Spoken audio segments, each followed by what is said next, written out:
Hello guys, welcome to my class. आज हम फिर से पेसिव के नए वीडियो में लेकर के आई हूँ मैं continuous tense. Okay, present continuous tense. Previous video में हमने ये चीज़ पढ़ चुके थे।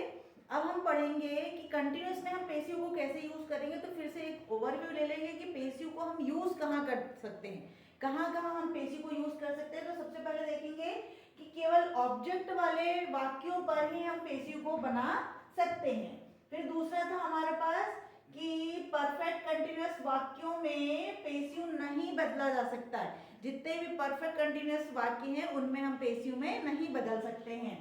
और फिर ऑब्जेक्टिव सब्जेक्ट को हम काय में बदल देते हैं, ऑब्जेक्टिव नाउन में बदल देते, ऑब्जेक्टिव प्रोनाउन में बदल देते हैं। तो आई का क्या हो जाएगा, मी, यू का हो जाएगा यू, ही का हो जाएगा हिम, शी का हो जाएगा हर, दे का हो जाएगा देम, वी का हो जाएगा अस और रिया का रियल। किसी पर्टिकुलर नाम के लिए नाम होगा। फिर ठीक है, अब देखते हैं पेसिव सेंटेंस में हमेशा वर्ब की थर्ड फॉर्म का ही यूज करते हैं ना, चाहे वो परफेक्ट में क्यों नहीं आ रहा हो, चाहे प्रेजेंट में क्यों नहीं आ रहा है, चाहे पास्ट में क्यों नहीं आ रहा है ना यहाँ पे। और फ्यूचर कॉन्टिन्यूअस में पेसिव को नहीं बनाया जा सकता है।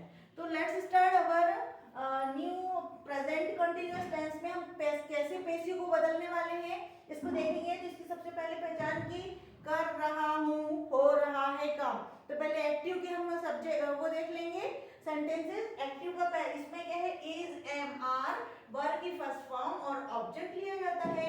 वही यदि हमको पेसिव में चेंज करना है तो इज, एम, आर के साथ में बीइंग और वर्ब की थर्ड फॉर्म का यूज किया जाता है ना, बीइंग और वर्ब की थर्ड फॉर्म का यूज किया जाता है। तो सबसे पहले देखेंगे, आई एम टीचिंग इंग्लिश, मैं इंग्लिश पढ़ा रही हूँ। अब ये भी तो हो सकता है कि मेरे द्वारा इंग्लिश पढ़ाई जा रही है, ये भी हो सकता है, हाँ बिल्कुल हो सकता है। तो हम बोलेंगे English is being taught by me, English पढ़ाई जा रही है मेरे द्वारा, ठीक है ना। फिर सेकंड देखेंगे, यू आर लर्निंग इंग्लिश, तुम इंग्लिश सीख रहे हो। English is being learn by you, तुम्हारे द्वारा इंग्लिश सीखी जा रही है, बीइंग लग गया है ना। फिर ठीक है, ही इज प्लेइंग फुटबॉल, वह फुटबॉल खेल रहा है। खेल रहा है तो फिर से वही फुटबॉल उसके द्वारा खेली जा रही है, ऐसा भी होता है। तो football is being played by him, football उसके द्वारा खेली जा है। शी इज कुकिंग फूड, वह खाना बना रही है। तो खाना किसके द्वारा बनाया जा रहा है, उसके द्वारा। तो हम इसको उल्टा भी कर सकते हैं, food is being cooked bye हर। अब बीइंग क्यों लगाया, अभी तक क्लियर हो चुका होगा। बीइंग हमने इसलिए लगाया है कि प्रेजेंट कंटिन्यूअस में हम इधर आईएनजी लिखते हैं, तो इसी का बीइंग मतलब उनके द्वारा हो रहा है ना, बीइंग हो रहा है। फूड इज बीइंग कुक्ड, किया जा रहा है, वो बनाया जा रहा है, बाय हर, उसके द्वारा बनाया जा रहा है। ठीक है, दे आर प्लेइंग क्रिकेट, वे क्रिकेट खेल रहे हैं।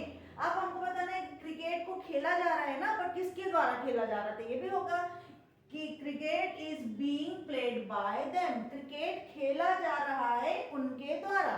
ठीक है, we are writing a letter, हम एक लेटर लिख रहे हैं। अब लेटर तो लिख रहे हैं किसके द्वारा, हमारे द्वारा। तो हम उसको उल्टा करके कैसे बोलेंगे, a letter is being written by us, a letter हमारे द्वारा लिखा जा रहा है। Riya is reading a book, Riya एक पुस्तक पढ़ रही है ना। अब किसके द्वारा पढ़ी जा रही है वो पुस्तक, रिया के द्वारा। तो हम बोलेंगे a book is being read by Riya, ठीक है ना। तो इस प्रकार इज एम आर का हम यूज करके साथ में बीइंग का यूज करेंगे और साथ में वर्ब की थर्ड फॉर्म का यूज करेंगे और बाय लगा करके हम ऑब्जेक्ट पार्ट में क्या लिखेंगे, प्रोनाउन लिखेंगे। वो भी कौन सा, ऑब्जेक्टिव प्रोनाउन। आई का मी, यू का यू, ही का हिम, शी का हर, दे का देम, वी का अस, और पर्टिकुलर किसी का नाम है तो वो पर्टिकुलर उसका नाम। तो मुझे लगता है गाइस कि प्रेजेंट कंटिन्यूअस का वॉइस आपको बहुत अच्छे से समझ में आएगा।